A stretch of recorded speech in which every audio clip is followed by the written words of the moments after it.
Welcome back.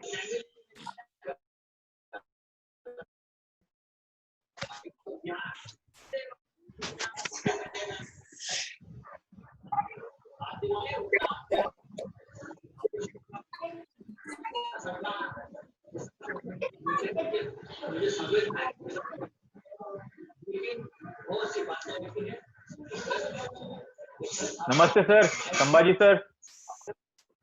नमस्कार नमस्कार. काय चाललंय? कसं काय चाललंय? एकदम एकदम छान. Good good. बऱ्याच दिवसानंतर बघितलं. एकदम छान. हो ना. Thank you.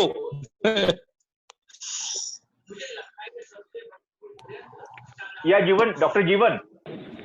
Yes, yes. I hope your slide is there, so you can continue. Yeah. Yeah. And for all others, you can mute your microphones, please. नाही चालू आहे का? नाही ते रिजॉईन झालं. एक अटॅक बघूया. सगळ्यांचे म्यूट करतो. Should I start? Yeah, you can. Yes, please. Yes. तर मानसिक आजाराबद्दल तर मी फास्ट फॉरवर्ड मध्ये फक्त नावं आणि थोडक्यात सांगितलं. त्याच्याच बरोबर जी सध्याची सिच्युएशन चालू आहे त्या संदर्भात सांगायचं म्हटलं तर मी आता मागच्या 4 महिन्यापासून सायकॅट्रिस्टचं काम कमी आणि कोविडचं डॉक्टर म्हणून जास्त करत आहे. मी स्वतःच पॉझिटिव्ह पेशंटकडे जाऊन काउन्सिलिंग करतो. रोज जवळजवळ 50 ते 60 कोविड पॉझिटिव्ह रुग्णांना भेटत असतो. त्यांचं मनोधैर्य वाढवण्याचं काम करत असतो. त्यांचे वे ऑफ ट्रान्समिशन वगैरे याचा स्टडी करत असतो. आणि त्यांना जी भीती वाटते पॉझिटिव्ह असण्याची, नक्कीच आता असं झालेलं आहे की पॉझिटिव्ह आले की ते खूप भीती वाटते. किंवा भीती फक्त आजाराचीच नव्हे तर भीती म्हणजे क्वारंटाईन असण्याची भीती, की माझ्यामुळं माझ्या घरच्यांना होईल भीती, की मला 15 दिवस इथंच राहावं लागेल.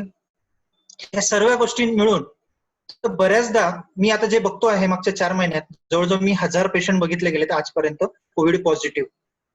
त्याचा अनुभव असा की बऱ्याच लोकांना अँझायटी येते आहे आणि काही लोकांना डिप्रेशन सुद्धा येत आहे. तो थोडक्यात कोविड-19 बद्दल मी जास्त बोलणार नाही, सर्वांनाच माहिती आहे. हा SARS-CoV-2 नावाचा व्हायरस जो आहे, कोरोना व्हायरस, त्याच्याने होतो. हा नक्कीच नवीन डिसीज आहे.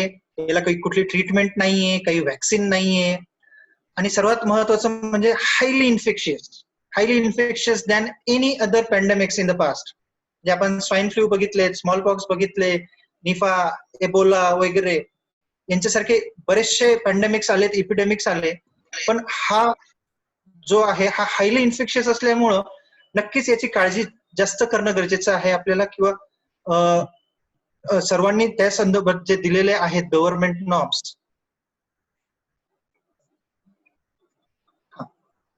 तर ह्या आजार प्रामुख्याने काय बघायला मिळालं आपण मागच्या 4 महिन्यात आपण जर बघितलं तर कोरोना बद्दल ज्यावेळेस ऐकलं किंवा कोविड बद्दल ऐकलं तर सर्वात पहिले मनात येते ती भीती. जोपर्यंत चायनात होता तोपर्यंत भीती कमी होती. आजार जसा हळूहळू सरकत आला, तिथून युरोप कंट्रीज मधून इंडियामध्ये ज्यावेळेस पोहोचला तसं ते भीतीचं प्रमाण हळूहळू वाढत गेलं. आणि आजच्या क्षणाला आपल्या महाराष्ट्रात प्रत्येक डिस्ट्रिक्ट किंवा प्रत्येक तालुक्या प्लेसला पोहोचलेला हा आजार, हायली इन्फेक्शियस आजार. तर जी भीती होती ती आता असंही बघायला मिळतं की 4 महिन्यात ती भीती थोडीशी कमी होत चालली आहे, हळूहळू कमी होते आहे. पण नक्कीच आपल्याला त्यावेळेस होती की इन्फेक्शनची काळजी होती. नंतर त्यावेळेस लॉकडाऊन, अजूनही काही ठिकाणी लॉकडाऊन चालू आहेत. आणि हे आलेत की याच्याबरोबर अँझायटी, डिप्रेशन हे सर्व येतच की मी पॉझिटिव्ह होईल. आणि सर्वात शेवटी काहींना ज्यावेळेस श्वास घ्यायला त्रास येतो त्यावेळेस ती नक्कीच मरणाची पण भीती वाटते. तेही रुग्ण मी बघतो आहे की ज्यांना खूप इतकी प्रचंड भीती येते आहे आणि ती नक्कीच स्वाभाविक आहे की त्यांना तितका त्रास होतो. तर जे मी काम करतो आहे सध्या आमच्या गव्हर्नमेंट मेडिकल कॉलेजमध्ये. ते थोडक्यात असं आहे की ज्यावेळेस आपला रिपोर्ट पॉझिटिव्ह येतो तर ऑब्विस आहे की त्यावेळेस ते आमच्या रुग्णालयातच असतात, स्वॅब टेस्टिंग साठी असतात आणि रिपोर्ट हा संध्याकाळी रात्री येतो आणि अचानक त्यांना कळवलं जातं की तुम्ही पॉझिटिव्ह आहात. तर पॉझिटिव्ह असल्यावरती जी रिॲक्शन असते तर ही रिॲक्शन जास्त होऊ नये किंवा तो रुग्ण खूप पॅनिक सिच्युएशन मध्ये जाऊ नये किंवा काही रुग्ण पॉझिटिव्ह आल्यावरती पळून गेलेले आहेत, काही आरडाओरड केलेली आहे, काही एकदमच शांत झालेले आहेत. आणि तुम्हाला न्यूजपेपर मध्ये सुद्धा वाचायला मिळालं असेल की मागच्या 4 महिन्यात जवळजवळ 5 ते 10 सुसाईड झालेले आहेत. त्या कशाने? फक्त पॉझिटिव्ह रिपोर्ट ऐकल्याने. चांगले चांगले वेल एज्युकेटेड लोक, चांगले शिकलेले लोक ज्यांनी फक्त पॉझिटिव्ह रिपोर्ट ऐकला आणि सुसाईड केले आहे. तर हे असं व्हायला नको. So don't be panic when you are positive. Why? का पॅनिक नाही व्हायचं?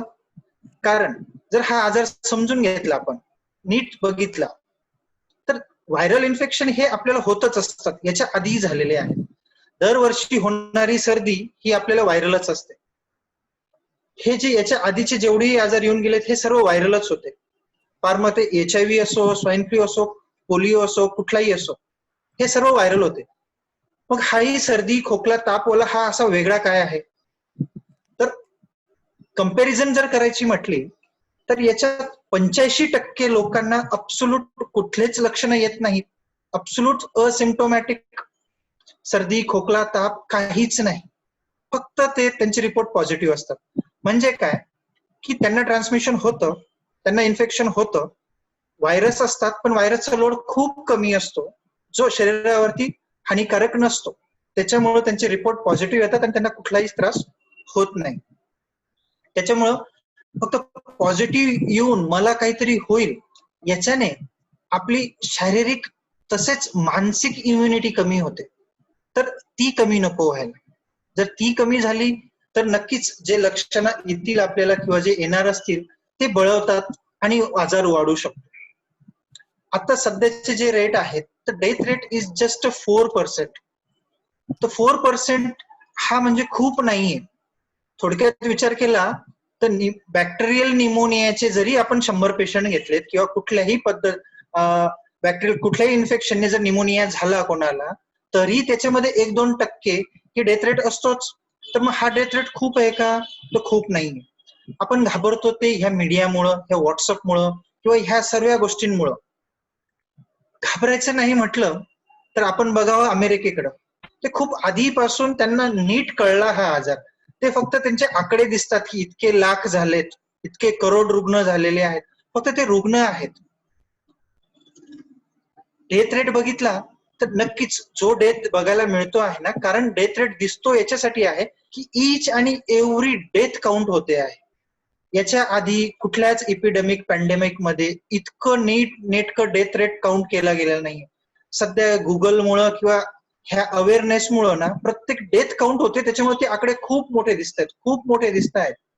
बरेचसे नॉन कोविडचे डेथ आहेत, बरेचसे प्रॅक्टिकली आम्ही बघतोय आणि ती अशी गोळा बेरीज करून तो डेथ रेट खूप जास्त आहे.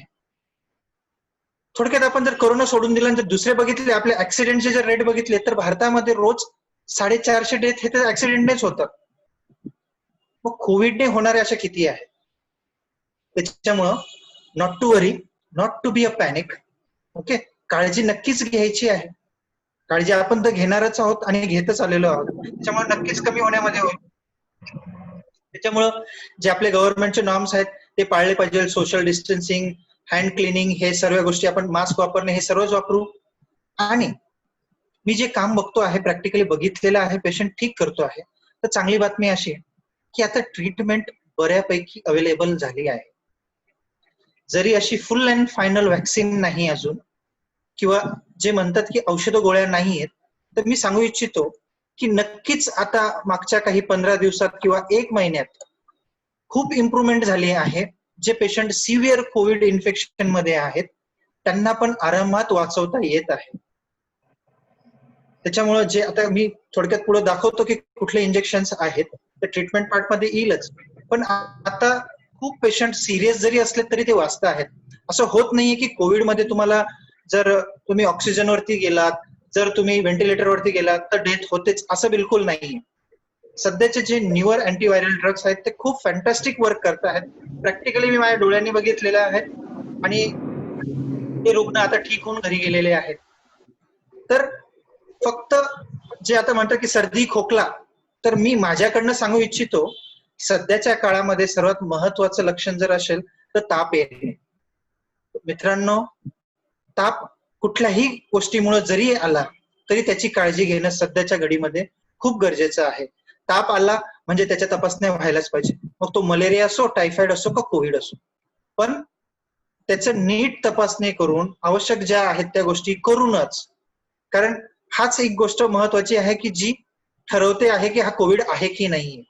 बऱ्याचशा पेशंटला तर बाकीचे लक्षणं नाही आहेत पण तरी ते कोविड मध्ये कन्वर्ट होत जात आहेत. शेवटची स्लाइड शेअर करतो मी. ट्रीटमेंट पार्ट म्हणजे मला ट्रीटमेंट पार्ट आपल्याला इथं शिकवायची नाहीये, थोडक्यात दाखवायचं की ह्या गोष्टी आहेत.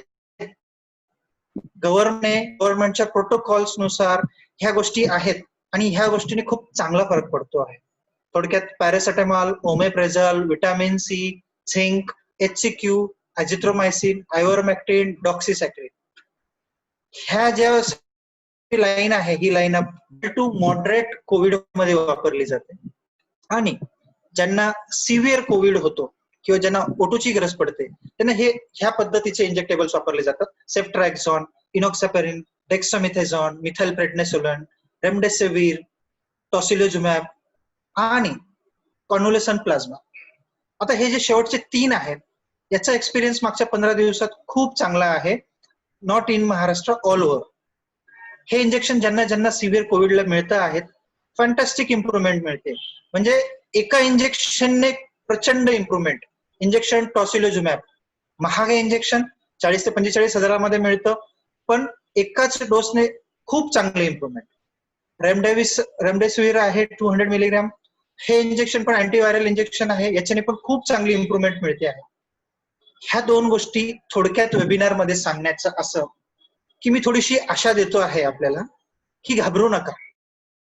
सिव्हिअर कोविड असेल तरी सध्या ट्रीटमेंट पार्ट आहे आणि आता पुढच्या 15 दिवसात अजून एक नवीन इंजेक्टेबल येणार आहे, ते अजून एक चांगलं रामबाण म्हणून उपयोग होणार आहे. वॅक्सिन मध्ये मी बोलणार नाही कारण अजून त्याचे ट्रायल झाले नाहीत. जे होत आहेत ते आता येणार, पुढं काय होईल त्याच्याबद्दल जास्त मीही सांगू शकत नाही. पण न घाबरता, आजार जरी झाला तरी आपण खंबीरपणे उभे आहोत आणि आपण नक्कीच ठीक होऊ. आणि तितक्या पॉझिटिव्ह ऍटिट्यूडने जर आपण जरी झाला तरी ठीक होणार, हे मात्र नक्की. थोडक्यात बोलून वेळ कमी असल्यामुळे मी इथं थांबतो. सर्वांचा धन्यवाद. Thank you. Over to Prasad sir. Sir Thank you, Dr. Jeevan. Thanks for a wonderful and informative session.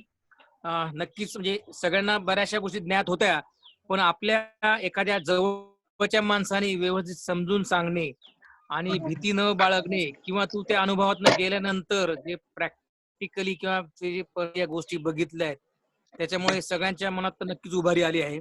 आणि अजिंक्यन्स are there for fighting with the fighting spirit always. Yes yes. तर ऑब्विसली ते सोने पे सुहागा झालं की लोक तर स्ट्रॉंग आहेच आहेत, पण तू त्यांना अजून स्ट्रॉंग केलं याबद्दल तुझे धन्यवाद नक्कीच. आणि मी एक सांगू इच्छितो, स्वतः डॉक्टर जीवन या सगळ्यांबरोबर काम करताना सुद्धा कोविड पॉझिटिव्ह होऊन त्याच्यातनं स्वतःच आरोग्य सांभाळून परत त्या लोकांची ट्रीटमेंट करतो आहोत. याच्यासारखं शौर्य नाही. हा खरोखरच कोविड वॉरियर आहे. म्हणजे इमॅजिन करा, रोज 50 पेशंट्सला बोलायचं, भेटायचं, त्यांचं दुःख जाणून घ्यायचं आणि त्यांना उभारी द्यायची आणि स्वतःची उभारी पण मेंटेन करायची. याच्यासारखं खरंच म्हणजे एक वॉरियर टाईप काम मी म्हणजे आतापर्यंत तरी बघितले नाहीये. So really hats off to you doctor Jeevan. Deshpande sir, thank you. Open to question answer. Yes, तुम्ही मेन्शन केलं मी स्वतः कोविड पॉझिटिव्ह होते. माझ्यामुळे माझी वाईफ आणि माझे 2 मुलंही झालेत आणि आम्ही घरीच ट्रीटमेंट घेऊन ठीक झालो आणि मी लगेच परत माझ्या कामाला लागलो आहे. म्हणून तर मी स्पेसिफिकली अजिंक्य स्पिरिट म्हटलं. सगळेजण आपण सोशली खूप रिस्पॉन्सिबल आहोत आणि खूप चांगल्या प्रकारे काम करतो. आणि योगेश, खरंच धन्यवाद. सगळे अजिंक्यचे धन्यवाद. आणि Yogesh, open to question answers please. मला एक सांगायचं आहे की इथे डॉक्टर जीवनचं हे सेशन आपण खूप पूर्वीच घेणार होतो, but then like say he was tested positive and he was engaged with patient. Okay, तर त्यामुळे काय झालं की हे आपल्याला पोस्टपोन करावं लागलं आणि it shows his spirit की म्हणजे like say coming out of that phase and like say dealing it normally. Okay, and then like say because he's sharing his experience. Okay, how he dealt with his maybe patients as well as he was positive himself, and like say how he came out of that particular phase. So हे सगळं कसं की psychology, जर vaccine नसेल तर सायकोलॉजीच्या माध्यमातून कसं तुम्ही बाहेर येऊ शकता, आणि हे अजिंक्यकडे तो एक स्ट्रेंथ असते किंवा ती एक स्ट्रेंथ असते, तर त्या माध्यमातून हा सेशन खरंच हेल्पफुल झालेला आहे सगळ्यांसाठी. And it was really very informative session. Over to audience for your question.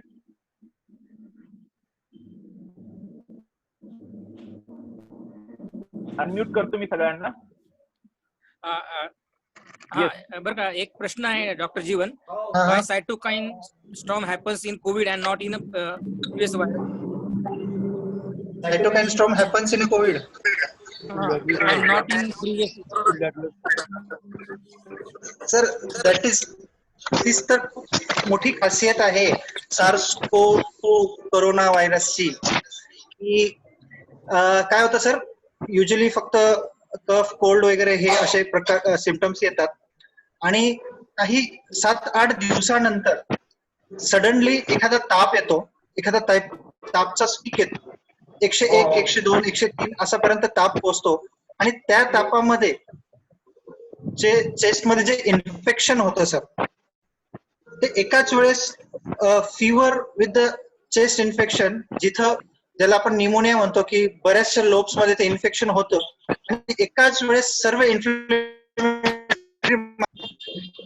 ह्या कंडिशनला आपण सायटोकाईन स्ट्रॉम म्हणतो. तो तीच तर खासियत आहे सर या SARS-CoV-2 ची. तो असं अचानक येतो.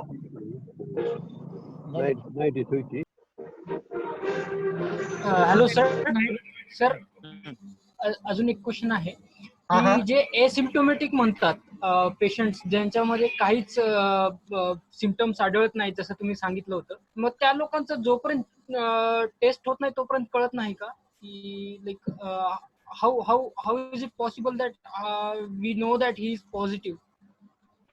सर, पॉझिटिव्ह हे स्वॅब टेस्टिंग नंतरच कळतं आणि 80% रिकव्हरी रेट जो आपण म्हणतो आहे तो त्यांचाच म्हणतो आहे की ज्यांना पॉझिटिव्ह लेबल केलेलं आहे. 100 पॉझिटिव्ह जर असतील आज इथं धुळ्यामध्ये, तर त्याच्यातले 85% हे असिम्प्टोमॅटिक, त्यांना कुठल्याही प्रकारचा त्रास होत नाही.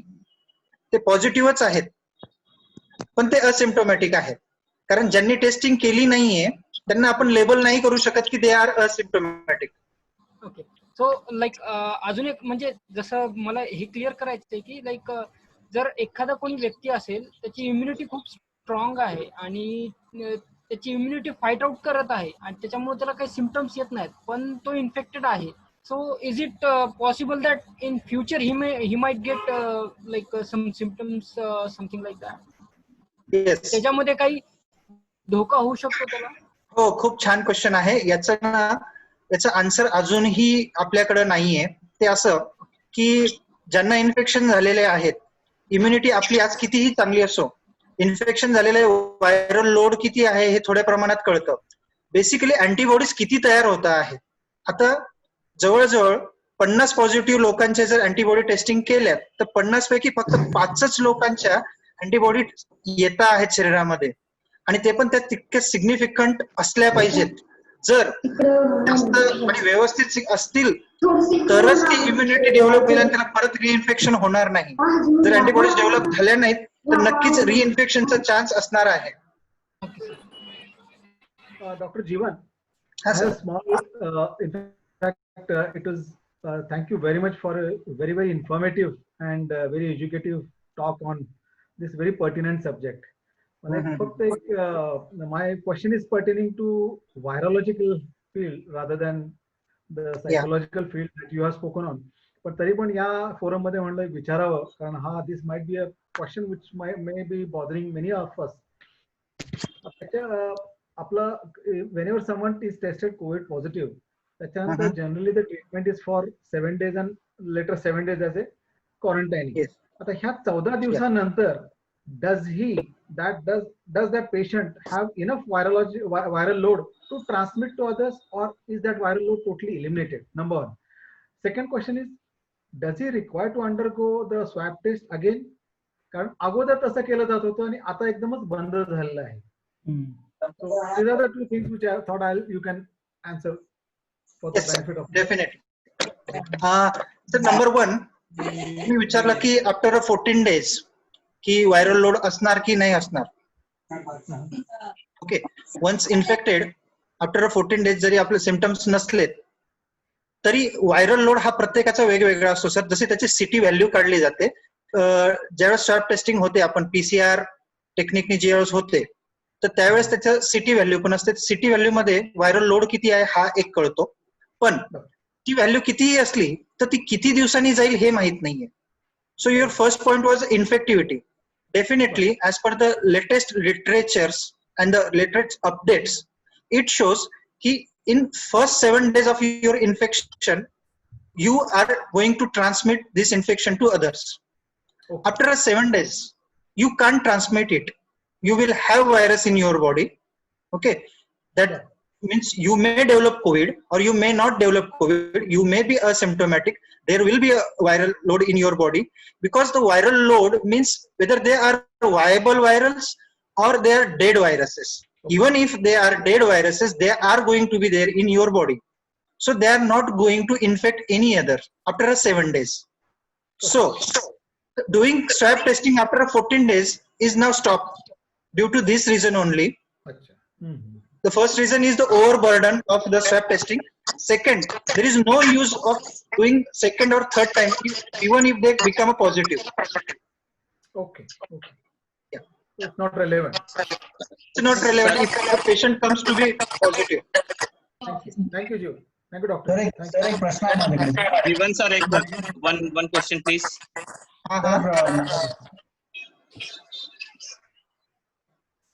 जीवन sir one question please. Sir major Deshmukh आहे सर.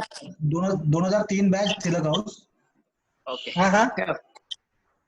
जीवन सर खूप चांगलं वाटलं तुमचा एक्सपिरियन्स ऐकून आणि congratulations to you. It is a मतलब tremendous psychological test on you and you have come out of it. It shows Ajinkyan spirit in you. Yes. Definitely. Sir, I mean माझ्या unit मध्ये एक जो staff member आहे त्यांच्या मिसेसला is a health worker in one of the hospitals जिथे corona patients वगैरे होते आणि त्यांच्या त्यावेळेस रॅन्डम टेस्ट केली त्यांच्या हॉस्पिटलमध्ये तर त्या पॉझिटिव्ह आल्या. तर त्यामुळे मी काय केलं होतं की जो स्टाफ मेंबर होता त्यांचा हस्बंड त्यांना पण सांगितलं मी घरी करून क्वारंटाईन व्हा, पण तो स्टाफ मेंबर निगेटिव्ह आलाय. नाव दी क्वेश्चन इज की सेकंड टाइम ज्यावेळेस त्यांनी टेस्ट केली त्या लेडीची तर ती परत 14 दिवसानंतर परत पॉझिटिव्ह टेस्ट आली त्यांची, कम्प्लिटली एसिम्प्टमॅटिक. आणि परत आता 21 दिवस झाले आहेत आज आणि आता तिसरी टेस्ट व्हायची आहे त्यांची, पण हॉस्पिटलने त्यांना डिस्चार्ज केले आणि घरी पाठवले. तर अशा सिच्युएशन मध्ये माझा जो स्टाफ मेंबर आहे निगेटिव्ह आलाय, मी क्वारंटाईन व्हायला सांगू आणि सेकंडली ती जी लेडी आहे तिचा काय आता पुढे म्हणजे एसिम्प्टमॅटिक आता सुद्धा आहे 21 दिवसानंतर, तर चान्सेस आहेत का पुढे म्हणजे पॉझिटिव्ह येणार आणखी सुद्धा? Okay sir, positive once it's a positive जसं मी आताच सांगितलं. But the infectivity for that positive report is just for first 7 days. So you consider that first 7 days जिथून पॉझिटिव्ह होतं. त्याच्यानंतर दुसरा तिसरा रिपोर्ट जरी पॉझिटिव्ह आला, there is nothing to worry. Means even my wife after 15 days she was positive. After 21 days again she was positive. So I was not worried. Okay. So I became negative after 14 days, but she didn't. So that must be some immunocompromise or the viral load in different bodies that can give a report as a positive. दुसरं negative जरी असलेत, जे negative आहेत आणि ज्यांना symptom आहेत आणि test report is negative, they should be considered as covid and they should be quarantine. तर पण त्यांचे हाल सध्या होत आहेत की त्यांच्यासाठी ना असं खास गव्हर्नमेंटचे अजून नॉर्म्स नाही आहेत की मग यांनाही ह्याच गोष्टी मिळाव्या का, हीच ट्रीटमेंट मिळावी का? जे मी आता बोललो माझ्या प्रेझेंटेशन मध्ये रॅमडेसिवीर आणि टॉसिलोजुमाब हे लाईफ सेव्हिंग ड्रग सारखे आहेत. But if your report is negative you don't get this injection. Okay. Life saving drugs आहेत. मग पण त्यांना कोविड आहे, कारण आता ट्रेंड बदलतो आहे. मुंबईचा ट्रेंड बदलतो आहे, युएसचा ट्रेंड बदलतो आहे. नाव the doctors don't see the report, they see the clinical presentation. If he has fever, he has presentation on chest x-ray and HRCT, it's a COVID. We treat as a COVID. Report negative or positive काही असो. Oh. Yes sir. So does that mean sir की जो माझा staff member आहे त्याला आता सुद्धा 21 दिवसानंतर सुद्धा मी घरी क्वारंटाईन राहायला सांगू? हा, क्वारंटाईन होमला राहू शकतात, हरकत नाहीये. काहीच सिम्पटम नसतील तर आफ्टर 21 डेज असंही ट्रान्समिशन नाही होत सर. पण टू बी सेफर सॉइड, जे आपल्या सुरुवातीच्या गाईडलाईन होत्या गव्हर्नमेंटच्या, त्याच्याप्रमाणे ज्यावेळेस मी इथून डिस्चार्ज करायचो patient, so we use to say to the lay people की 1 महिना घराच्या बाहेर निघायचं नाही. ओके, बस. ठीक आहे. म्हणजे you be quarantine for 1 month. ठीक आहे. त्यांनाही बरं वाटतं की ठीक आहे fine. It depends on sir working people. जर गरजेचं असेल काम करणार तर त्याला लवकर घ्यायचं. नाही, गरजेचा माणूस आहे पण ठीक आहे, म्हणजे we can manage. Example is our sir, as a doctor have, आम्हाला 14 दिवसानंतर घेतातच ते कामावरती. दे डोंट से की you go for a month. Okay, okay, understood. Sir, one question, sir, Jeevan sir. हा sir. Thanks for the nice presentation and information, sir. Just wanted to ask you regarding since we are already have so much of COVID success rate. I mean, many people have recovered well. So why we are not working towards the herd immunity till the vaccine rises come in the market? Yes, very good question sir about herd immunity. Means see, I used to give various sessions on COVID when it started in February and March. So as per the literatures, I used to say after 100 years, I think, am I audible? Yeah. Yes. Yeah. Yes. Okay. Yes, sir. So as per what we say, ki herd immunity develops after 100 days of the infection. So initially we used to wait in early June.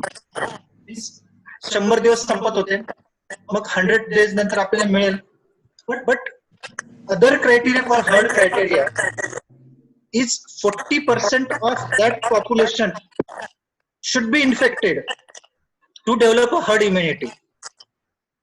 आणि आपल्या भारताचे 135 करोडचे जर 40% म्हटले तर तेवढे नाही झालेले अजून. Not even us, not with the America and the Italy. कोणाचेच पॉप्युलेशन इन्फेक्शन रेट हा 40% पर्यंत पोहोचलेला नाही अजून. सो ग्रॅज्युअली हे इन्फेक्शन चालूच राहील अजून 1-1.5 वर्ष. आणि टेस्टिंग हो न हो, त्यांची काउंटिंग हो न हो, काउंटिंग जरी नाही झाली तरी हर्ड इम्युनिटी खूप हळूहळू डेव्हलप होईल असं सध्या WHO आणि लिटरेचर म्हणतात.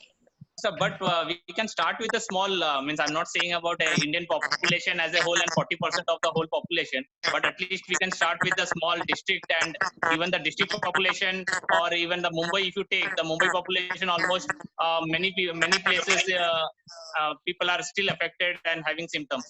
So you can start small and have the herd immunity in that way. That's what I'm saying. Still, there is no area where 40% people are infected. Not in a Mumbai, not in a New York, not in a Wuhan. That's the problem. Oh. That's why it's not in Mumbai also. Mumbai has one more than 1 CR population. So yes. We didn't reach to 5 lakhs patient there, no? It's two. It should be properly infected. Yeah. Yeah, 2 CR now. It's 2 CR. Yes. अजून sir Deshpande sir. मला एक वेगळा प्रश्न आहे, म्हणजे मला एक प्रश्न आहे, कोविडचा आहेच आहे, पण आपण मानसिक आरोग्य ज्याच्यासाठी आपण सुरू केला हा टॉपिक, ऑब्व्हियसली कोविड पर्यंत येणं अपेक्षित होतच. तर मानसिक विकार किंवा मानसिक आरोग्य याच्याबद्दल आपण म्हणजे स्टिग्मा आहे तो घालवण्यासाठी, तर लहानपणापासून म्हणजे लहान मुलं म्हणजे जेव्हा खेळण्याचं वय समजा साधारण 5वी-6वी नंतर वगैरे, तर याच्यासाठी स्कूलिंग मध्ये असं काही एक मानसिक आरोग्याबद्दल महत्व किंवा त्यांनी ओपन अप होणे, बोलणे वगैरे अशी काही गव्हर्नमेंटची आयडिया किंवा असं काही थॉट प्रोसेस आहे का, की जेणेकरून मानसिक आरोग्याबद्दल लहानपणापासूनच तुमच्या मनामध्ये जी भीती अननोईंगली येते, याच्यासाठी काही प्रयत्न होऊ शकतात का? आणि होणार असेल तर आपण कशी करायला पाहिजे? Both at a parent level and at a education level. Sir, Maharashtra गव्हर्नमेंटने आता मागच्या 1 वर्षापासून खूप प्रयत्न करतो आहे, जे तुम्ही म्हटलं की स्कूल लेवलला. तर फ्रॉम गव्हर्नमेंट साइड जे मी स्पेसिफिक लर्निंग डिसॅबिलिटीज बद्दल जे बोललो, त्याच्यावरती खूप वर्कअप चालू आहे. All over Maharashtra, in each district we are starting learning disability clinic. Learning disability clinic चालू होतं आहे म्हणून सर्व शिक्षा अभियान आणि जिल्हा परिषद हे सर्व शिक्षक यांना कामात लावण्यात आलेलं आहे. त्याच्यामुळं सर्व शाळांना जाऊन त्यांचं इव्हॅल्युएशन चालू आहे आणि ते तसे विद्यार्थी शोधून आणतायत. म्हणजे जे पालकांना जमत नाहीये समजा, तर शिक्षकच आता अशा मुलांना शोधणार आणि त्यांना आमच्यापर्यंत पोहोचवणार. मग आम्ही इव्हॅल्युएट करून whether they have learning disability or not हे कळणार. मेंटल रिटार्डेशन बाबतीत तसंच होतं. एडीएचडीच्या बाबतीमध्ये जे आहे, attention deficit and hyper activity disorder, याच्यामध्ये नक्कीच घरच्यांनाही कळतं की माझ्या मुलाला असा त्रास आहे, शाळेबरोबर त्यांनाही. त्याच्यामुळे ह्या आजारांबद्दल माहित असणं गरजेचं आहे. मीन्स सायकॅट्रीमध्ये काय आहे सर, डिप्रेशन माहिती आहे, अँझायटी माहिती आहे, एडीएचडी माहिती आहे, पण याला हे म्हणतात आणि हे म्हणण्यासाठी कोणाकडे न्यावं हे माहित नाही. राईट. म्हणजे ह्या गोष्टीमुळे पोहोचत नाहीत बेसिकली आमच्याकडे. बरोबर. हा सर. अजून काही प्रश्न आहे कोणाला? कोणाला तर कैलास कोणीतरी होते, त्यांना प्रश्न होता. कोविड रिलेटेड होतं. कैलास जोशी बोला ना. हा, डॉक्टर जीवन, मला एक विचारायचं होतं की ज्यावेळेस टेस्ट निगेटिव्ह होतात, तर त्यानंतर सध्याच्या स्टॅटिस्टिक नुसार किती चान्सेस असतात की तो काय, म्हणजे किती दिवसामध्ये it could be turned age positive?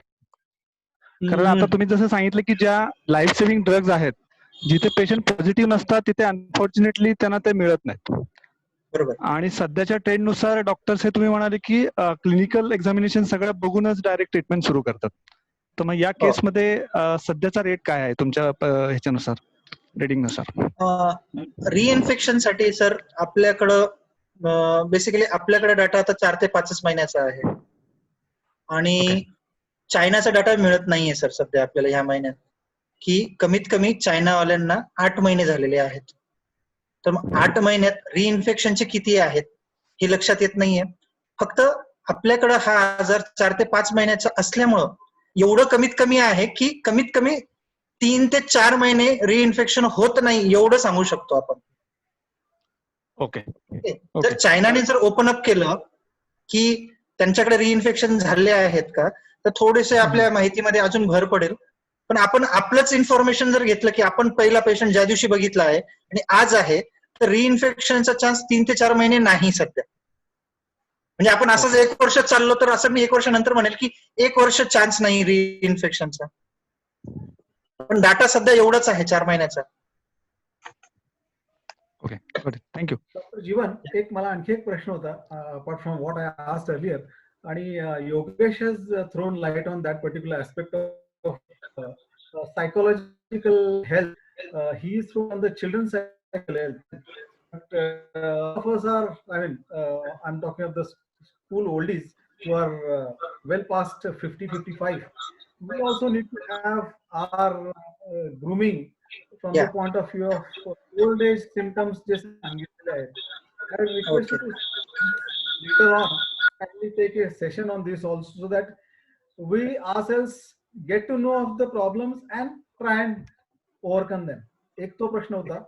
आणि याच्यामध्ये यांनी जो आता प्रश्न विचारला होता regarding the which you answered regarding Chinese like their disclosures to be precise, त्याच्यामध्ये is it that there is a second wave of different type of virus that has come in, because of which there are so many mortalities in China? So that is another question. So if you could just throw light on these two. Okay. Sir, what you said first is as per your age and what you are asking for me. Yes, definitely, because today's webinar was time bound and it included all the mental health. So I have to move fast with all the mental disorders. Surely for next webinar, I will take only a single topic and elaborate in detail. Okay. So that will be better to understand the complete of that one disorder. Second question, what you said about the China and its virulent virus, death rate are increasing. Now, the worried thing in last 8 days in Maharashtra, in month of July, we were stable with the death rate. Means at my institute, the death rate was 40 deaths in a 1 month. But since 1st August to till date, till today is 9th. In 9 days, we have 35 deaths. Oh, This is same everywhere in all district in right, Maharashtra. right. Even in Pune, So death rate has been increased. yeah. Means so we have to think what happened in August. This is so much double, triple death rate in such a 8 days. So yesterday only I attended the meeting with the collector and everything. So is the something strain again different? Is the environment different? What we used to talk about the heat and the temperature and the sunny and monsoon, something is going wrong. Means nobody can tell exactly what is happening. Right. So that's why I was saying something China should say what is happening right now there. That we are not getting. Understood. So still it's unclear, sir. Thank you. Thank you. And like say China will never disclose anything because like say we are having tug of war with them on the border. Okay, so they will not disclose anything with at least with India, or they will neither disclose everything with the world, rest of the world. Yeah. Thank you. Sir, WHO. Hello. Yeah. Sir, even if China doesn't declare, WHO will have to declare. So the No, but pressure then will be there. China and WHO goes hand in hand, na? So that's why the Correct. major problem is rising. Yeah. Thank you. Okay. It was a very nice session, Dr. Jeevan. We can arrange for the next webinar as suggested by Colonel Sanjay Adse sir. As per his guideline, we can arrange it Definitely. for oldies. Yeah. Thank you. Yes, Thanks a lot. yes. Definitely. All Ajinkya. Thanks a lot, Jeevan. Thank you, sir. Thank you. Thank you. Bye. Thank you. Thank you, sir.